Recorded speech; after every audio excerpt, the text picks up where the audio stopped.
Hello everyone, welcome to Health Medico. आज हम बात करेंगे खांसी के बारे में। खांसी क्यों होता है, खांसी कितने प्रकार का होता है और कौन से खांसी में कौन से सिरप और कौन कौन से मेडिसिन दिया जाता है, और अगर खांसी आराम ना हो तो कौन कौन से इन्वेस्टिगेशन कराया जाता है। तो मैं नंदलाल, आज हम बात करेंगे डिटेल्स में। आप हमारे साथ बने रहें, वीडियो स्किप ना करें। दोस्तों, खांसी 3 प्रकार की होती है, ड्राई कफ, वेट कफ और वूपिंग कफ, यानी सूखी खांसी, बलगम वाली खांसी और काली खांसी।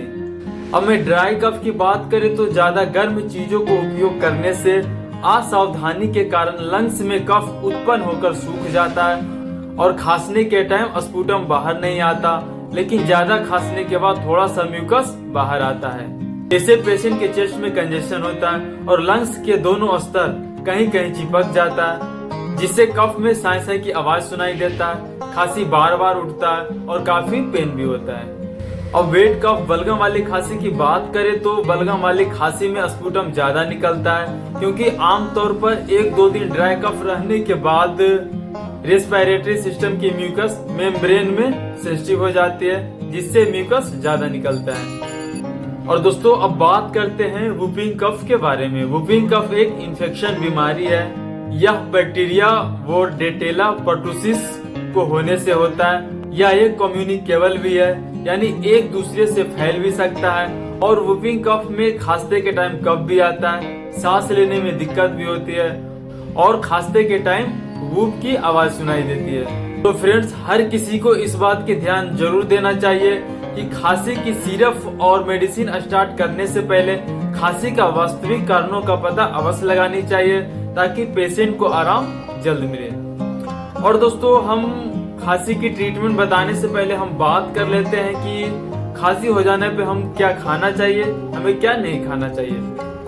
कफ वाले मरीज को ठंडी और खट्टी चीजें, स्पाइसी, फ्राइड फूड, तेल मसाले वाली चीजें बिल्कुल नहीं खाना चाहिए।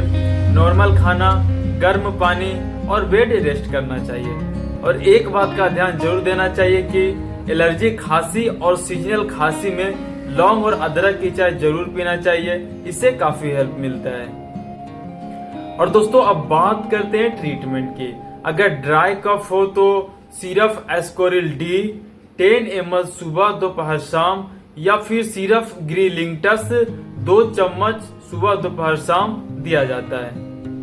अगर वेट कफ हो तो लीवोसल्बुटामोल, एम्ब्रोक्सोल और गुआइफेनासिन की कॉम्बिनेशन वाली कोई एक सिरप दे सकते हैं। और अगर वूपिंग कफ हो तो कोडीन और क्लोरफेनेरामाइन वाली कोई एक सिरप 10 ml सुबह, दोपहर, शाम दे सकते हैं। इसके साथ एंटीबायोटिक के तौर पे एजिथ्रोमाइसिन, एमोक्सिसिलिन, एरिथ्रोमाइसिन या लिवोफ्लॉक्सासिन की कोई एक टैबलेट सुबह शाम दिया जाता है। अगर खांसी 8 से 10 दिन से है तो साथ में आप स्टेरॉइड, डेक्सा या प्रेडनिसोलोन भी दे सकते हैं। और एसिडिटी के लिए कोई एक कैप्सूल रेबिप्राजोल या पेंटोप्राजोल भी दे सकते हैं। और हेडेक हो तो साथ में पैरासीटामोल भी दे सकते हैं। और दोस्तों, इन सभी दवाइयों से आराम ना हो तो साथ में कोई एक एंटीबायोटिक इंजेक्शन भी लगाया जा सकता है। लेकिन दोस्तों, सभी ट्रीटमेंट करवाने के बाद भी आराम ना मिले तो investigation, sputum AFB, sputum culture, HIV, HB, TLC, DLC, ESR, CT, chest x-ray वगैरह करवाया जा सकता है। तो दोस्तों, कैसी लगी यह जानकारी कमेंट कर जरूर बताएं। और हाँ दोस्तों, अगर यह वीडियो आपके लिए थोड़ा सा भी हेल्पफुल हो तो प्लीज इस चैनल को सब्सक्राइब जरूर कर दें। और दोस्तों, यह वीडियो मेडिकल स्टाफ और लोगों को अवगत कराने के लिए बनाया गया है। आप अपने बीमारी का इलाज खुद ना करें, डॉक्टर की सलाह जरूर लें।